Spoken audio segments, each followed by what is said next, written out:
The fall sitting of the Yukon Legislative Assembly with the new Yukon Party government has wrapped up. It began on December 8th and ended on Thursday after MLAs passed a supplementary budget.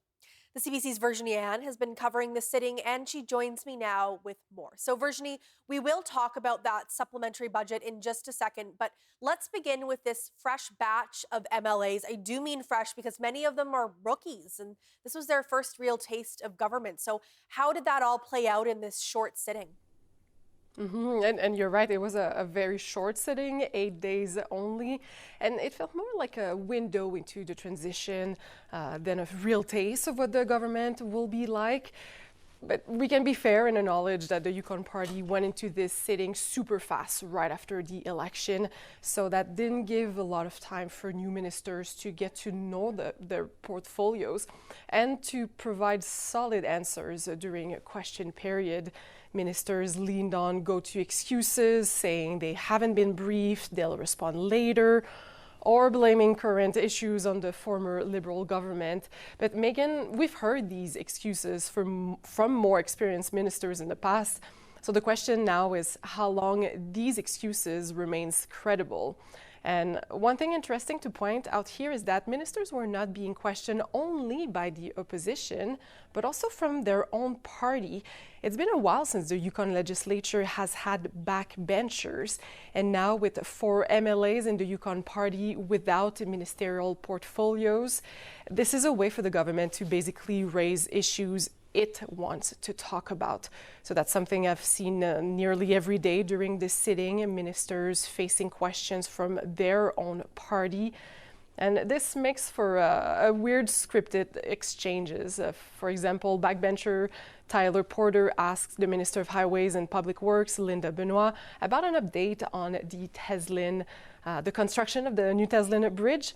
And that gave Benoit a chance to blame the former Liberals for poor planning. Okay, well, let's talk about the budget now, Virginie. As I said earlier, the Yukon government introduced and then passed a supplementary budget. So remind us what's in it. So it's additional money outside the regular budget to tide the government over until fiscal year end. It includes an increase of $1 million in capital spending, so that's money for building or buying new projects. There's some money for the city of Whitehorse to build a fire hall in Whistle Bend. But then this budget also takes money away from some projects like the Teslin River Bridge and a housing project in Dawson City.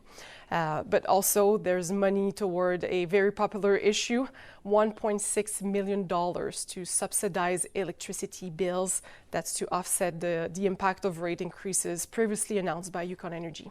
Yeah, people are certainly bracing for higher bills, particularly with this stretch of really cold weather. And that also brought a lot of attention to the territory's electricity capacity. So how was that reflected in the Assembly this week? Well, the Yukon Party government criticized the former Liberal administration when it comes to managing electrical supply, in particular on renting diesel generators. Laking says that approach is just not sustainable. Ted Laking, he's the minister responsible for Yukon Energy. He says the previous government started renting diesel generators in 2017, and since that, it has cost Yukoners $72 million, Megan. Okay, now another issue from the legislature in this very cold couple of weeks is that the government isn't reopening this warming center in the basement of its main administrative building. So remind us what was behind that decision, Virginie. So I asked the Yukon Party about this after I noticed that the old cafeteria where the warming center used to be, well, it seemed pretty empty. So the previous government used that space for a while in the past 2 winters. It was for vulnerable people to get warm and access other services such as harm reduction supplies. But the new government decided to not reopen it. When I asked, well, Press Secretary Tim Kucharik said that people could access these services elsewhere and that it was hard to tell who was using the warm center to stay warm or simply to get a free coffee. So that came up during question period this week after we reported on it. Health Minister Brad Cathers listed places such as the Victoria Faulkner Women's Centre, the emergency shelter, the public library, all that as places for vulnerable people to go get warm. And this was surprising, Megan, to hear because these places fulfill a specific, often sensitive mandate, like offering a safe space for women fleeing intimate partners' violence.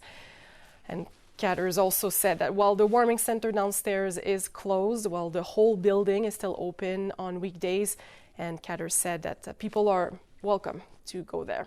So we'll see when the assembly resumes in March whether anyone took him up on that offer. Okay. Thanks for all your work on this, Virginie. Virginie Ann has been covering the Yukon legislature for us. Now, the Legislative Assembly will resume in March, as Virginie mentioned, after the Arctic Winter Games.